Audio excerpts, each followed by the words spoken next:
Então, o Zé Paulo é graduado em administração de empresas, especialista em gestão de instituição de ensino técnico e engenharia de produção. Também é mestre, doutor e pós-doutor em educação e doutor em gestão e negócios. Foi secretário de Educação de Porto Alegre e por 20 anos diretor regional do Serviço Nacional de Aprendizagem Comercial, SENAC, tendo ainda dirigido o Serviço Social do Comércio, SESC. Bem-vindo, Zé Paulo. Muito obrigado, seu Paulo Gerhardt. Prazer estar aqui contigo, falando sobre educação, inovação e empreendedorismo. Prazer. Muito bom.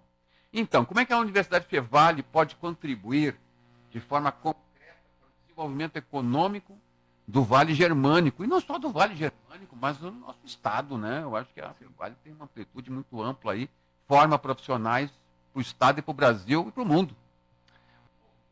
Qualquer processo de desenvolvimento carece de pessoas qualificadas e de uma educação firme, forte, de qualidade. E então uma instituição de ensino, especialmente de ensino superior, contribui desse modo, colocando no mercado pessoas preparadas para dar suporte ao desenvolvimento de qualquer região. Todos os exemplos que a gente tem de países, de regiões que se desenvolvem, tem como base pessoas, educação, e isso é que dá suporte e é o modo que a universidade pode contribuir para o desenvolvimento da sua região. Muito bom. Fevale é uma referência, claro que no Vale dos Sinos, mas uma referência no estado, né? E quais são as principais tendências de mercado que estudantes e empresas precisam observar nos próximos anos? Bom, mais assim, em ênfase é a inteligência artificial. A inteligência artificial é a quarta revolução,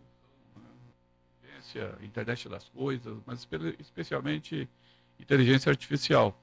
E isso impacta as instituições de ensino. Impacta no sentido de que elas precisam também se preparar para utilizar corretamente a inteligência artificial, mas especialmente preparar os seus estudantes ou orientá-los de como usar corretamente a inteligência artificial, inclusive desenvolvendo programas, cursos que ensinem as pessoas a trabalhar com inteligência artificial. Eu diria que essa, atualmente, é a principal tendência assim, em tecnologia que impacta aí a educação e o mundo do trabalho.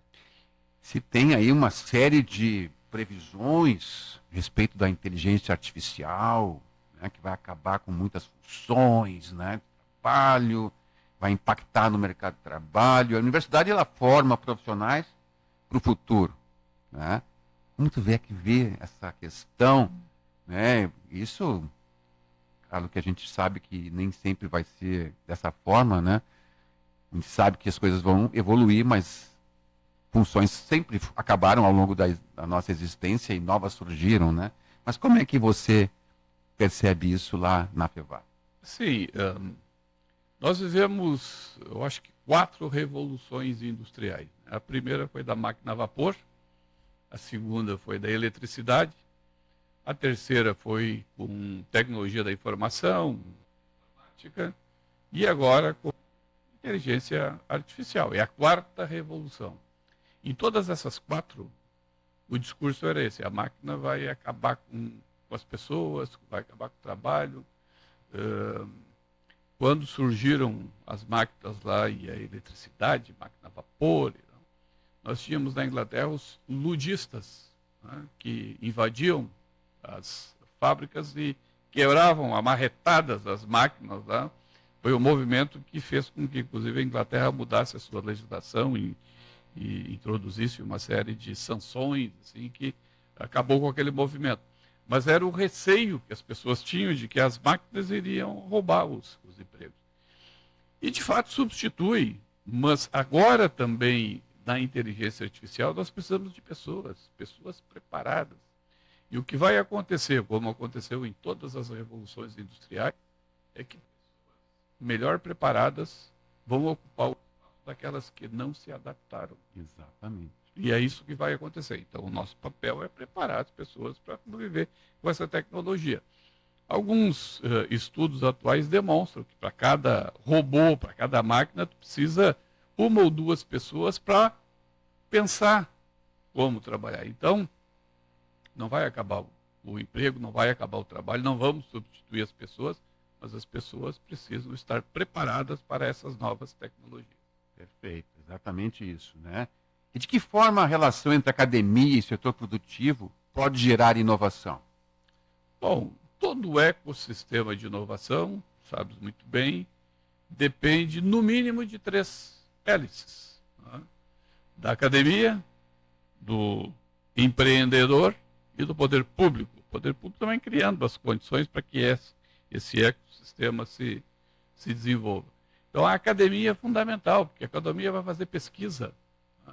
Vai fomentar o trabalho lá do estudante, do empreendedor, para pensar em inovação. Então o ecossistema de inovação, aqui no estado do Rio Grande do Sul nós temos vários parques tecnológicos, né? Aqui em Porto Alegre o Tecnopuc e o Instituto Caldeira são talvez os dois expoentes, tem a Tecnocinos em São Leopoldo, o Fevale Tech Park, Novo Hamburgo, Campo Bom, aqui em Porto Alegre também o Fevale Tech Park, mas lá em Caxias do Sul, em Santa Cruz, em Lajeado, em Passo Fundo, em Pelotas, em todos esses espaços, tem lá uma universidade, tem lá um parque tecnológico, tem empreendedores, tem um poder público querendo encontrar e fomentar também incentivos para que... Está gostando das nossas entrevistas aqui no podcast Virtual Negócios? Você pode estar aqui, no nosso ambiente, no nosso podcast, no nosso estúdio, e também produzir o seu podcast. Não é legal? Ter o seu próprio podcast para divulgar o seu negócio, entrevistar pessoas, clientes, fornecedores? Entre em contato com o número que está aí na tela e a gente vai te falar de como isso é possível. Esse ecossistema se desenvolva. Então, a universidade, a academia, ela é fundamental para criar este ambiente de inovação, especialmente com pesquisa e com fomento ao empreendedorismo. Perfeito, né? Porque o estudante está lá e ele precisa ser estimulado, né, a fazer, a empreender, né? Muitas vezes tem ideias, muitas ideias surgem, eu presenciei muito isso, né? Muitas ideias surgem, mas aí falta talvez uma orientação para que essa ideia vá adiante e dê frutos, né? Perfeitamente. Esse é um desafio grande. Como é que você enxerga o papel da Universidade Fevale na formação de empreendedores, que é uma questão muito importante, falamos há pouco, mas é uma formação que cada vez mais o jovem está empreendendo. O empreendedorismo é um tema assim, transversal, perpassa aí todos os programas que nós oferecemos. Mas, além de ser um programa transversal, nós temos há mais de 20 anos o Fevale Tech Park. E o Fevale Tech Park é este ambiente que cedia startups, e especialmente oriundas dos nossos estudantes, mas não obrigatoriamente, também de fora da Fevale, que tem ali um espaço para iniciar a sua atividade, que tu conhece muito bem, né? Os desafios para empreender, os desafios para iniciar uma empresa. Então, Fevale tem esse espaço. Em Campo Bom, digamos, a base do Fevale Tech Park, mas tem em Novo Hamburgo, tem aqui em Porto Alegre, espaços. Hoje nós temos cerca de 120 empresas instaladas no Fevale Tech Park. E esta, digamos, é uma forma concreta que a Fevale tem de estimular o empreendedorismo nos nossos estudantes. Nem todos resolvem abrir a sua própria empresa, mas um bom número resolve. E mesmo aqueles que vão trabalhar como empregados precisam ter este espírito empreendedor. Perfeito. Tá? Então, mesmo que não abram, que não crie uma startup, que não inicie uma empresa ali, ele sai com este vírus do empreendedorismo para fazer a diferença dentro da empresa onde ele está trabalhando. Cada vez mais os empresários, né, os gestores exigem isso, né, dos seus colaboradores, né? Eles precisam realmente que eles empreendam com aquele espírito lá, como se fosse dele o negócio, né? Isso é muito importante, muito bom que a Fevale investe bastante nisso aí. E como é que você analisa a questão da educação à distância e a qualidade de ensino hoje? De que forma as universidades podem se manter competitivas no atual cenário, né? Eu vejo tanto polo de EAD de várias universidades espalhadas aí na capital. É uma concorrência grande, com preços bem baixos. Então, como é que você vê isso? Olha, assim, a educação à distância é uma realidade e se insere nesse ambiente de tecnologia, de inovação que a gente convive, né? Então, acho que nós perdemos uma série de preconceitos, especialmente a partir da pandemia, né? Várias reuniões online que éramos resistentes, né? Deixamos de ser a partir da pandemia e aprendemos a utilizar. E funciona. Eu me lembro que eu ia, antes da pandemia, para São Paulo mensalmente, participar de uma reunião presencial, que não era necessário ser presencial, mas era. Na pandemia... Perdia-se um dia inteiro, né, em viagem. Às vezes dois, porque conforme a hora, não conseguia voltar no mesmo dia, tinha que voltar no dia seguinte. E, na pandemia se resolveu fazer online, depois nunca mais, e não se perdeu nada. Né? Então, o avanço, né, do uso dessas tecnologias para reuniões, para educação, para desenvolver um conteúdo, é inegável, e aí a gente cresceu muito com isso. Todavia, especialmente na educação superior, o Ministério da Educação, na pandemia, abriu as portas para instituições que passaram a oferecer todo o curso superior à distância. E não fechou essas portas ao final da pandemia. Então, as instituições de ensino superior com campus instalado, com toda uma estrutura instalada, perderam muitos estudantes. E o problema é que algumas dessas organizações que oferecem esta educação à distância não se preocupam com a qualidade daquilo que é oferecido. Então, de fato, oferece um programa com um baixo custo, baixo preço, né? Mas também com baixa qualidade. Então, hoje nós temos no mercado muitos profissionais com um diploma na mão, mas sem nenhuma competência. E isto é ruim para toda a sociedade. No Brasil, hoje, nós temos cerca de 10 milhões de pessoas fazendo curso superior à distância, 52% EAD. 52% EAD. No Rio Grande do Sul é pior. No Rio Grande do Sul é 58% EAD. Nós temos 580 mil pessoas fazendo educação superior no Rio Grande do Sul, 58% em cursos de educação à distância. É uma ilusão achar que nós estamos bem com um número expressivo de pessoas fazendo curso superior nessas condições. Exato. Se são cursos de boa qualidade, que se preocupam, e existem cursos, né, que acompanham o estudante, que tem aulas síncronas, onde um professor desenvolve uma série de dinâmica, tudo bem. Mas boa parte desses cursos não tem isso. Então, acho que o Ministério da Educação tem que se preocupar. Já fez uma mudança considerável no ano passado, em 2025, em maio de 2025, um novo marco regulatório da educação à distância, que impediu que alguns cursos, como pedagogia, que podia ser à distância, não pode mais. A educação física, podia ser à distância, não pode mais. O ano passado nós tínhamos cerca de 800 mil pessoas fazendo pedagogia à distância.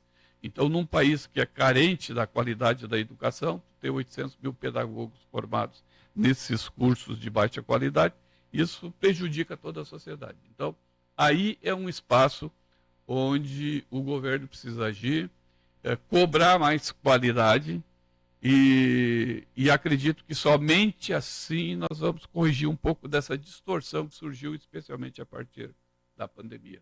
Perfeito. E qual o papel das instituições de ensino em meio ao avanço da inteligência artificial? Até já falamos nisso, mas acho que é importante, né? Como uma instituição de ensino deve, porque tem a questão dos professores também, né? Então, como administrar isso, como administrar a questão dos trabalhos dos alunos, né? Como é que se administra isso? Agora, a elaboração de uma política de uso da inteligência artificial.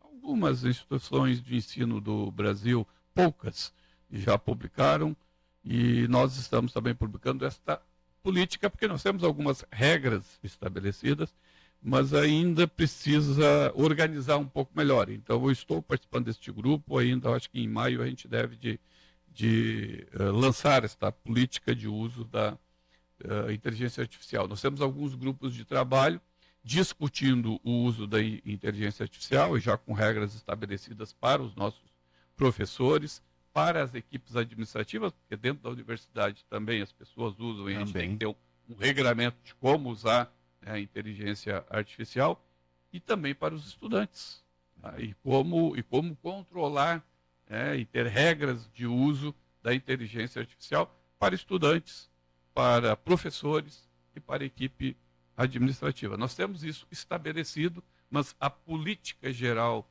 da universidade, em maio, nós vamos lançar. E é um desafio que a gente tem, porque é comum e cada vez mais vai ser comum. Tu chegasses a ter a Barça, por exemplo? Sim. A Barça está aqui, né? Está do teu computador agora. Então, essa inteligência artificial que lê uma enciclopédia, extrai dali a informação que tu quer em segundos, nós não tínhamos.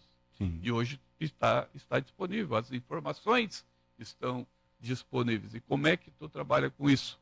Então, de fato, é um desafio para as instituições de ensino superior, e na FEVALE nós estamos trabalhando fortemente para regulamentar esse uso. E quais são as habilidades que você considera essenciais? São tantas, mas assim, tu é um cara que gosta de jogar futebol. Já jogamos, inclusive, na Paróquia dos Verdes Campos. Ele é um bom jogador de futebol. Jogou bem, né? A partida que nós jogamos lá. Mas tem uma máxima do futebol que diz assim: quem pede a bola recebe, e quem se desloca tem preferência. Tá? E é um pouco o perfil do profissional que precisa trabalhar. Precisa se mexer, precisa se deslocar, precisa pedir, aparecer. Eu me lembro de uma história que o Eduardo Teva conta nas palestras dele, que ele tem uma loja no Shopping Iguatemi, e ele mora próximo ali, na Delo Peçanha, morava ali. E fecharam a loja e ele foi para casa, e lá pelas 2 horas da manhã, um segurança ligou para ele: olha, tem uma pessoa dentro da sua loja querendo sair, aqui no Iguatemi. Se o senhor puder vir aqui. Ele foi lá. Era uma funcionária que trabalhava na parte de dentro, lá, passando, organizando e tal, que dormiu. A loja fechou, ela se acordou umas 2 horas da manhã, estava lá batendo para sair. E ele disse que, comentou para ela: olha, dona fulana, não me lembro o nome, a senhora precisa aparecer mais. As pessoas vão esquecer da senhora se a senhora não aparecer, se a senhora não se colocar à disposição, se a senhora não fazer algo diferente daquilo que faz. Vai lá na frente da loja, vai aqui. E é um pouco do perfil do profissional. É claro que precisa dominar a tecnologia, precisa conhecer a inteligência artificial, precisa se educar, estudar, mas é a questão comportamental. A gente contrata as pessoas pelo seu currículo e demite pelo seu comportamento. Então, o perfil do profissional do futuro é este profissional, que vai estudar, que vai se apropriar das competências necessárias, mas tem que ter um perfil comportamental, se colocar à disposição, empreender, querer fazer diferente, e se alguém fizer isso, certamente vai ter sucesso. E se adaptar, né? E se adaptar. Muito bem, estamos chegando ao fim, né, do nosso podcast. Ele passa rápido. Sempre no final eu peço aí, o nosso entrevistado, dar um conselho, dar uma dica, né, para quem está entrando no mercado de trabalho nesse momento, quem quer empreender nesse momento, né, quem quer montar uma carreira, está saindo da universidade, quer fazer uma carreira. Qual é a sua mensagem final? Minha mensagem é que continue estudando. Felizmente nós estamos vivendo mais, né? A pirâmide geracional aí inverteu, né? Nascem menos jovens. Famílias, para a tua felicidade, tem pet, né? Sim. As famílias têm pet, mas não têm filhos, né? Cada vez é mais comum. E as pessoas vivem mais. Então nós temos mais pessoas idosas e vamos viver mais, felizmente. Mas isso exige que a gente continue estudando. Perfeito. Quem concluiu um curso superior vai precisar fazer uma pós-graduação, vai fazer um mestrado, um doutorado, uma nova graduação, porque vai viver mais. E 60, 70 vai mudar de carreira. E quem fez uma graduação há 10 anos atrás, as coisas já mudaram muito. Então precisa estar estudando. Minha dica: estude, né? É bom e é ruim, né? É claro que a gente gostaria. Bom, agora, como há 40 anos atrás, né, eu me graduei em engenharia e fico a vida inteira com essa graduação. Mas isso vai permitir. O meu pai está com quase 90 anos. Né? Meu pai é um excelente marceneiro e ele sabe fazer coisas que eu não sei como marceneiro. Né? E ele sabe fazer contas, mas ele não se adaptou. Ele não consegue ir no banco. Ele não consegue operar um terminal de banco. Ele tem dificuldade de operar o celular. Sim. E o que é comum para pessoas com mais idade. Mas nós precisamos nos adaptar, continuar estudando, se adaptando, porque a tecnologia vai mudar cada vez mais rápido. E se nós estacionarmos, vão passar por nós e o trem vai nos pegar no trilho. Então, estude, se adapte e enfrente os teremos. Muito bom, obrigado aí pela presença, Paulo. Tem assunto aqui para muito mais, educação sempre é um assunto importante e a gente não tem realmente tem muita coisa por falar. Mas agradeço a presença, né? Esperamos aí nos encontrar, quem sabe, nos próximos, né? Muito obrigado, Paulo Gerert. Prazer estar aqui contigo. Gente, agradeço aí, vocês estão aí no episódio de hoje, viram aí a nossa entrevista. Aguardamos vocês aí no nosso próximo episódio.